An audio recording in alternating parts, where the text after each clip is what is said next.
I don't know how many of you have seen some of these videos where members of Generation X talk about the interesting childhoods we/they had. I'm on the cusp of the baby boom, the end of the baby boom and the start of Generation X, depending on whose definition you use.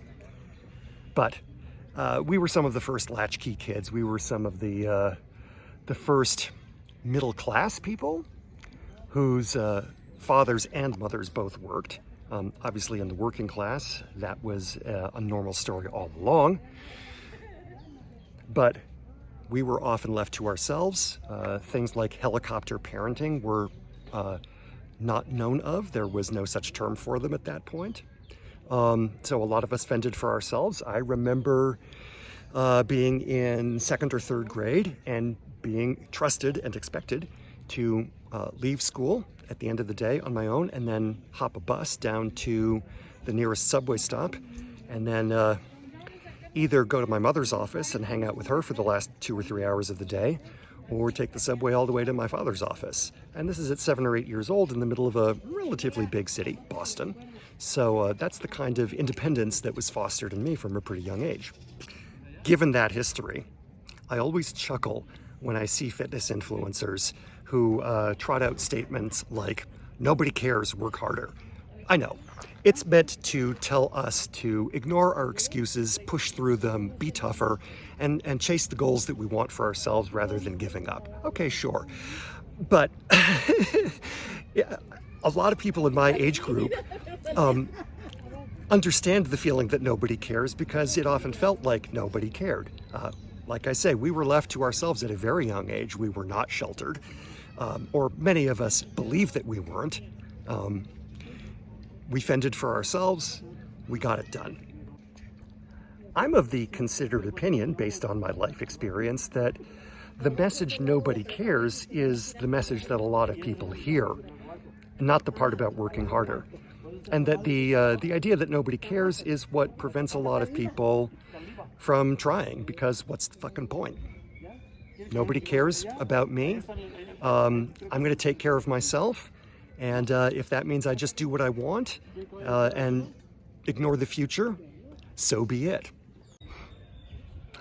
I actually think a lot of people do care about each of us. They can't do the work for us. They can't overcome the internal struggles that we perceive, that we really have in front of us, that we set in our own way, any of that. All they can do is cheer us on, encourage us, support us, offer us a hug. But we're still going to be out there in the trenches feeling as if we're alone, and perhaps feeling as if no one cares. But in fact, a lot of us have plenty of people who care about us, even if it's only at a distance, even if it's only in a general way that nobody earns other than by being born and being a human being. And I find that for me, the idea that someone cares, especially me, about myself, has been much more motivational for continuing with anything hard that I'm doing than this supposedly tough-minded idea that we're all just alone in a sea of nothingness and, oh God, I gotta be tough because blah, blah, blah, it's a cruel world out there.